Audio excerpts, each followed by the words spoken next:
Özüm yaşını süpürmen seyredeceğim. Damlasınlarına da üşüyen. Fikrim aytman aydama üşüyen. İşim söylenmem onu korkuyan. Taştan geliyor sesler neme diye. Adam etti fücü diye özütümü yiyen. Beter yok orada bu adı euforiya. Euforiya, euforiya. Taştan geliyor sesler neme diye. Adam etti fücü diye özütümü yiyen. Beter yok orada bu adı euforiya. Euforiya, euforiya.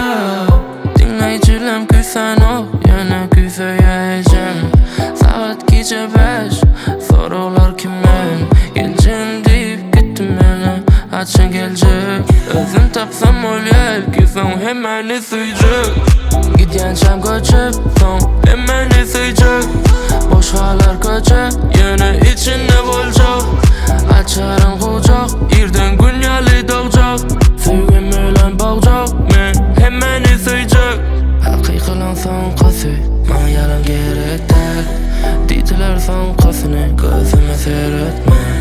Yengdimez korkuymu, ünlü özümden yengilyen. Sen deydin tanıyan beni, sen tanınan men değil. Taştan geliyor sesler neme diye. Adam etti fücü diye özütümü yiyen. Beter yok orada bu adı euforiya. Euforiya, euforiya. Taştan geliyor sesler neme diye. Adam etti fücü diye